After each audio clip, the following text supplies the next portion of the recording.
Hey everybody, Ghost Fox here. Today we're talking about now if you're Chinese and watching this video, I'm probably going to massacre this name, the Luoiyi G50 gaming mouse. Here's a look at the box, if I can get that up there. It does look like a W, but it's actually an L and a U, O-I-Y-E. I can't really read those Chinese characters, not that great with Mandarin, but it is the G50 gaming mouse. Now, something that sets this gaming mouse aside from a lot of others is the construction of it. Now, as far as the specs on this thing, it is capable of going up to 4,000 DPI, which is really good for a gaming mouse. It's not the highest end, which I believe right now caps out at around 8,200 DPI, so almost double this. But really, the only people I've ever seen using 8,000 DPI are like pro CSGO players, people that need that instant flick, instant movement kind of first-person shooter stuff. For most people, I've typically seen their preferences tend to be between 3,000 and 4,000. So this 4,000 actually is probably perfect range for most gamers. It does have 4 DPI customization options, which are changeable within the provided software. It does come with a little mini disc. Now, here's a look at the actual mouse itself as I hit myself in the face with the optic laser. So you can see the outer layer here is a typical hardened kind of plastic. And the biggest thing about this, though, is the rest of the mechanics and the frame are a titanium alloy, which is pretty cool for one, and two, gives it almost the perfect weight in your hands without using any kind of additional weights. This palm rest is slightly adjustable. It can move forward and backward a few millimeters. So I find that kind of the medium setting is fine for my hand. If you have a much larger hand, you could move it to the large, or you can move it up to the front setting if you've got smaller hands. So there's a little bit of customization there, which is nice to see in these higher end options. Now, one thing I really love about this is the mouse wheel. I know that sounds weird, but this mouse wheel has almost the perfect flow to it.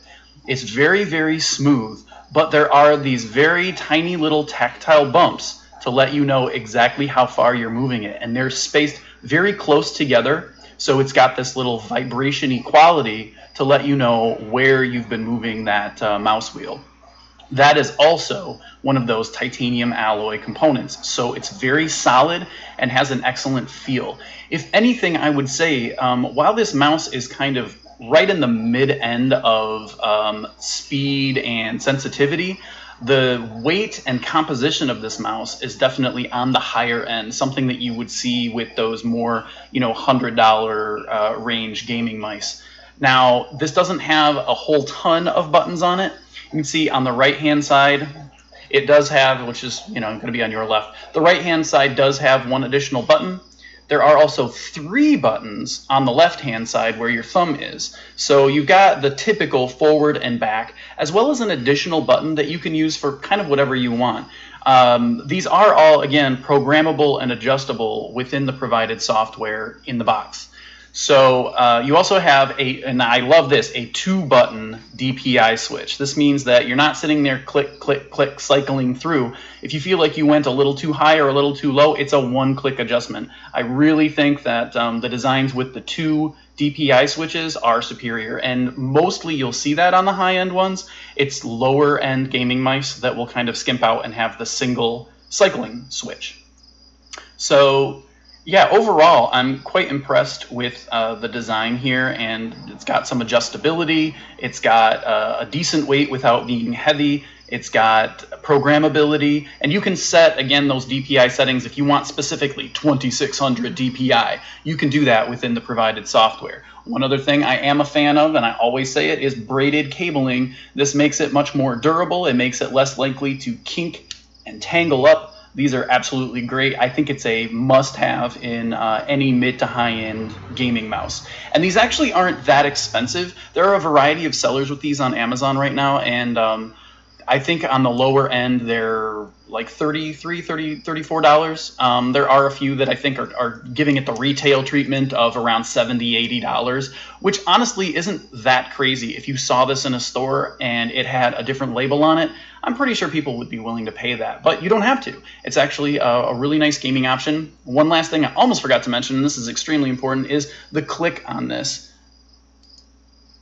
It does not take a lot of distance to depress, and it does not have a lot of resistance, but it does provide some tactile feedback. It's not quite the hair trigger of like the Logitech mouse series, like their G series of mice. It's not quite that hair trigger, but it does not take a lot of force, and it does not take a lot of distance to depress. That can be really important for people playing things like shooters, especially if you're into the competitive gaming scene. So this actually makes a pretty viable mouse.